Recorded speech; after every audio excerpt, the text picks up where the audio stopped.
ত্রয়োদশ জাতীয় সংসদের প্রথম অধিবেশন শুরু হচ্ছে আগামীকাল। 2024 সালের 5ই আগস্ট গণঅভ্যুত্থানে আওয়ামী লীগ সরকারের পতনের 1.5 বছর পর গত 12ই ফেব্রুয়ারি অনুষ্ঠিত হয় ত্রয়োদশ জাতীয় সংসদ নির্বাচন। 12ই মার্চ ত্রয়োদশ সংসদের প্রথম অধিবেশন আহ্বান করেন রাষ্ট্রপতি। বিস্তারিত দিনার সুলতানার প্রতিবেদনে।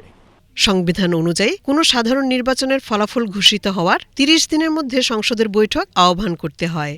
12ই মার্চ ত্রয়োদশ সংসদের প্রথম অধিবেশন আহ্বান করেন রাষ্ট্রপতি মোহাম্মদ শাহাবুদ্দিন। সে অনুযায়ী আগামীকাল বেলা 11টায় শুরু হবে নতুন সংসদের প্রথম অধিবেশন। সাধারণত জাতীয় সংসদের প্রথম অধিবেশন দীর্ঘ হয়। এই অধিবেশন কতদিন চলবে তা এখনও চূড়ান্ত হয়নি। জাতীয় সংসদের কার্য উপদেষ্টা কমিটি গঠনের পর কমিটির বৈঠকে প্রথম অধিবেশনের সময়কাল ঠিক হবে।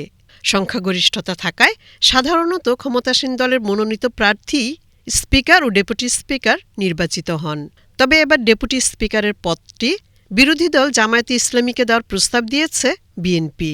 2024 সালের 5 আগস্ট গণঅভ্যুত্থানে পতন হয় আওয়ামী লীগ সরকারের। এর 1.5 বছর পর গত 12ই ফেব্রুয়ারি অন্তর্বর্তী সরকারের অধীনে অনুষ্ঠিত হয় ত্রয়োদশ জাতীয় সংসদ নির্বাচন। নির্বাচনে 2/3 সংখ্যাগরিষ্ঠতা নিয়ে সরকার গঠন করেছে বিএনপি।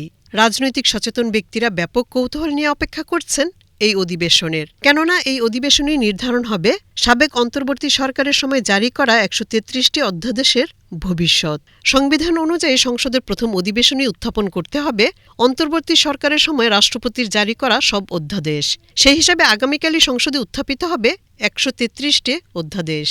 সেগুলো আইনে পরিণত করতে সময়সীমা মাত্র 30 দিন। তবে সব অধ্যাদেশই আইনে পরিণত হবে নাকি কিছু বাদ যাবে সেটিই এখন বড় প্রশ্ন।